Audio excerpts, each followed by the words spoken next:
straight, I wear red flags on my fingernails. So that was a red flag in itself. That the first two, and then her red flag. Oh, I was like, this is gonna be too much. This is gonna be too much. But I wanted to give him a chance because they opened up. He opened up. He started sharing. He started telling his life. He started expressing how he felt. He started saying things that were on his mind and stuff like that. He slid down the couch, sat down on the floor, and then started having conversation. And AD was excited. Now, here's one of my problems I had with Amber, AD. One of my problems I had with Amber, AD, is the fact that she started feeling special. And I understand why, because I want to make this message, and I'll do a separate video for you guys as well, right? I want to say this, that you have to understand that when it comes to people like AD, Amber, they're I want to call them encouragers and healers. If you're a person like this, listen to this message. This is for you, okay?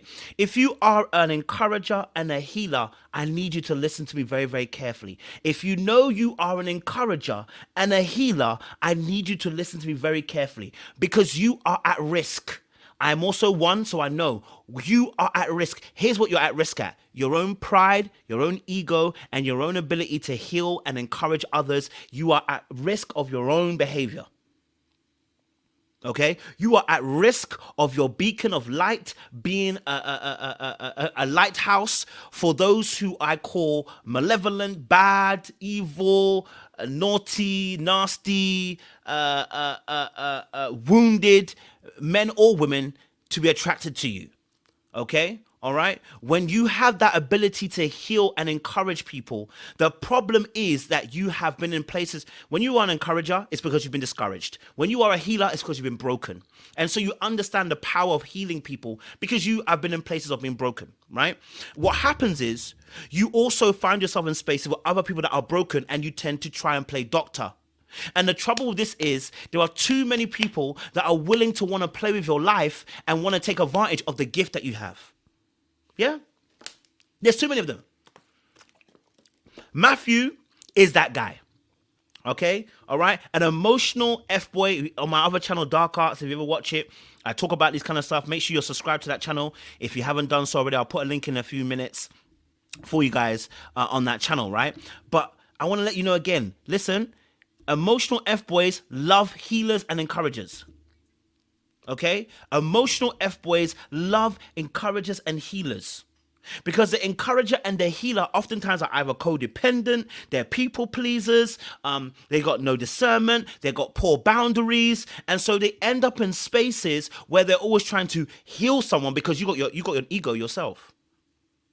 Yeah, you're trying to feel special. Oh, you thought I was going to talk about the F-boy. No, we can talk about him, but you already know about him. Right? I want to talk to those who are healers and encouragers. You have an ego, okay? And I need you to understand that your ego is what's going to get you into trouble. You want to feel loved, you want to feel cared for, and you want to feel special. So you fix people up. You fix them up. You build them up, your Project Bear Boo, okay? You build a Bear Boo, you're Bob the Builder, and when you do this, what happens is people who are wanting to be built and who have emotional wounds take advantage of you. Right? Why not? Why not take advantage of you if you're willing to give me everything on a platter and a plate without discerning whether I'm here to eat the food on the table or eat you? Why? If you ain't got no discernment about the wolf that's entering your house, these three little piggies gonna get ate. Okay? All right? So if you are a healer and an encourager, you're somebody that builds people up, you have to be careful of you. You are the most dangerous person, not the F-boy. You! And you're the most dangerous person because your own pride and your own ego and your own need to feel special because you haven't felt special. This is what, look, a lot of encouragers and healers are people that didn't feel special in their life. They were made to feel discarded, put aside, not loved, not cared, not wanted, not desired. And what happens is you end up in places where people try to make you feel those things because you are trying to make up for what you didn't have in your childhood. It puts you in places where you are trying to build a bear and build a project. Because in the end, what's going to happen is when I build that project, I can stand back and be like, I did that. Yeah. And they're going to feel so grateful for you building them up. right? They're going to love you for building them up. They're going to be so appreciative of you building up. No, they're not. Okay? No, they're not. Okay? No, they are not. Okay? So, unfortunately, AD found herself in a situation with someone like Matthew, who is a tyrant, an emotional F-boy, a player. Huh? This boy, Here. So I think, give me a little more time. And I think maybe I can win you over or maybe somebody else. Is that something you want to do? Win me over? I'm going to try.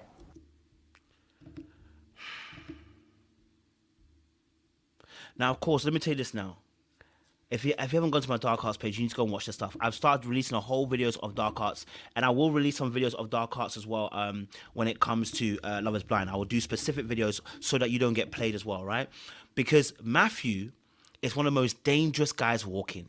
I always say this, listen, emotional F-boys are one of the most dangerous people out there. They don't want your money, okay?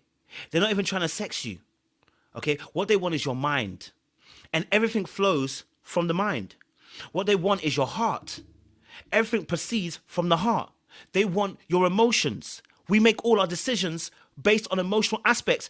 That is why they're the most dangerous people, because they want to draw you in your mind, your heart, and your emotions.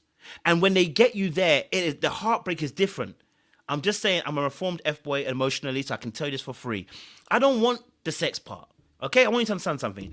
We don't want the sex part. What we want is your mind, and we want your heart, and we want your emotions. If I win that, I've got you. Finito. For a very long time. I will have you thinking about whether life is really making sense. Like, you get that person into a place where they're even trying to think, what's going on? Because it's like, how can he be so caring of my emotions or my thoughts, but then he's not giving me the behavior I need? That's where the confusion lies. See, and a boy that wants to have your body and has sex with you, you can kind of see it. Okay, he wants to have sex with me. The sex might be amazing, but you know that's all they want. They kind of leave you alone and everything else. They just want to have sex with you. Kind of cool. It's like, okay, well, you know what? I got played in sex part. Well, that's about it. And then there's other part where obviously someone is a financial F-boy. Now, you know that when you got no good boundaries, you keep giving the boy money, that's your business. But you know what it is, right? But the emotional F-boy, it causes confusion because he creates an environment where you start to feel love. And that is where he pulls a rug from underneath your feet. Sort of it is kind of narcissistic a little bit, but really and truly, it's just the fact that they have such emotional wounds that they want you to feel close, fill that gap in, and then they pull the rug because they have no intention of giving you a relationship. Okay? Have no intention. That is what Matthew has, in a sense, done to AD in the first 2 episodes. We haven't even got part. We are on 2 episodes, and that's what the brother's done. Right? We're on 2 episodes. Let me so obviously he talks about how he's starting to see a therapist 4 to 5 months ago.